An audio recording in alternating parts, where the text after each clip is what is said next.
नमस्कार दोस्तों, आप देख रहे हैं हिंदी की साधना और मैं हूँ साधना।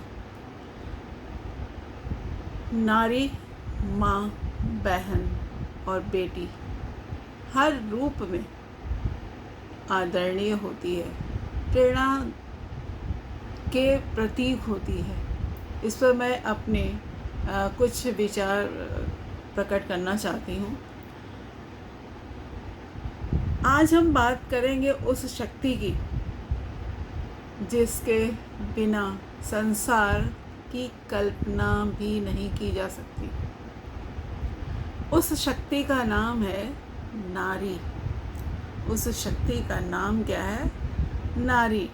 नारी केवल एक शब्द नहीं है, नारी केवल एक शब्द नहीं है बल्कि जीवन का आधार है। नारी जीवन का आधार है। जब वो माँ बनती है ना,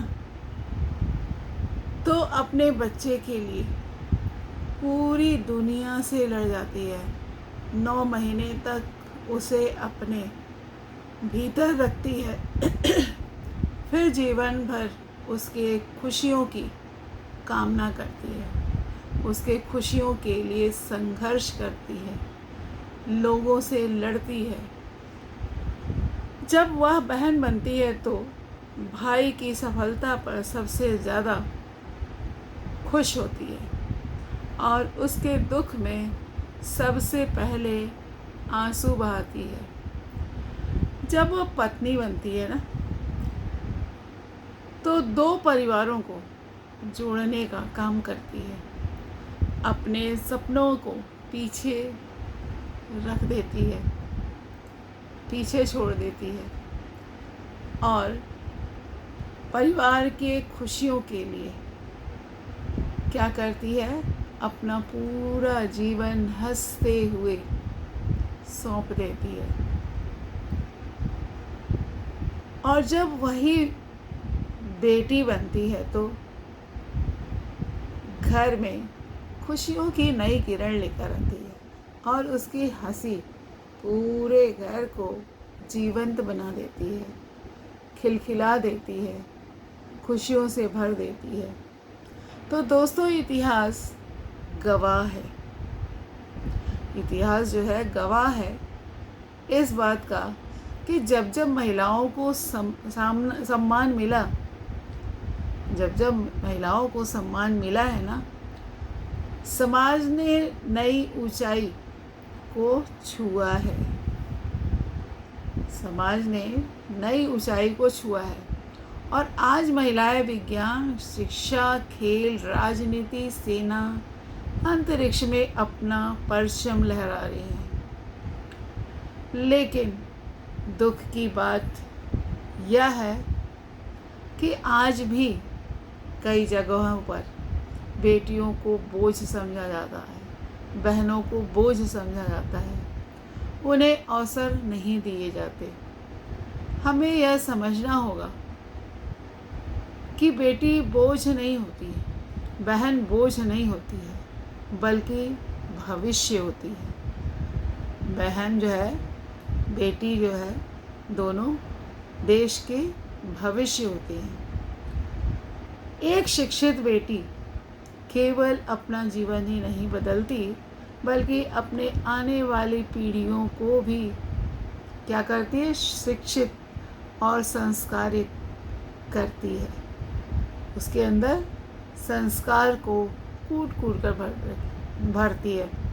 तो याद रखिए, जिस घर में नारी का सम्मान होता है वहाँ प्रेम रहता है और देवताओं का वास होता है। जिस समाज में नारी सुरक्षित होती है वहाँ क्या होता है? विकास होता है। और जिस देश की महिलाएं सशक्त होती हैं वह देश दुनिया का नेतृत्व करता है। नारी को सम्मान देना कोई उपकार नहीं है, नारी को सम्मान देना कोई उपकार नहीं है, बल्कि हमारा कर्तव्य है। उसे बराबरी का अधिकार, शिक्षा का अवसर और अपने सपनों को पूरा करने की स्वतंत्रता मिलनी चाहिए। तो आइए आज एक हम संकल्प लेते हैं। हम अपनी माँ का सम्मान करेंगे, अपनी बहनों की सुरक्षा का प्रगति का समर्थन करेंगे, अपनी पत्नी को जीवन साथी समझेंगे, सेविका नहीं, और अपनी बेटियों को उड़ने के लिए खुला आसमान देंगे। क्योंकि नारी सम्मान की हकदार है, दया की नहीं। बेटी बहन सम्मान की अधिकारी होती हैं, दया की नहीं। अंत में मैं यही कहना चाहूँगी, नारी को सम्मान दीजिए, क्योंकि वह जीवन की शुरुआत है। नारी को अवसर दीजिए, क्योंकि वही भविष्य है, वही भविष्य की निर्माता है। नारी को पहचान दीजिए, क्योंकि वही समाज की असली शक्ति है, समाज की असली शक्ति है। तो मैं इस बात को आपके सामने रखते हुए अपने वाणी को विराम देना चाहूँगी कि नारी माँ, बहन, पत्नी और बेटी के रूप में हमारे जीवन के या पूरे जीवन की सबसे महत्वपूर्ण शक्ति है। इस प्रेरणादायक वीडियो में आप इस बात को समझेंगे और हमारे इस चैनल को आगे बढ़ाएंगे, सब्सक्राइब करेंगे। जय हिंद, जय भारत।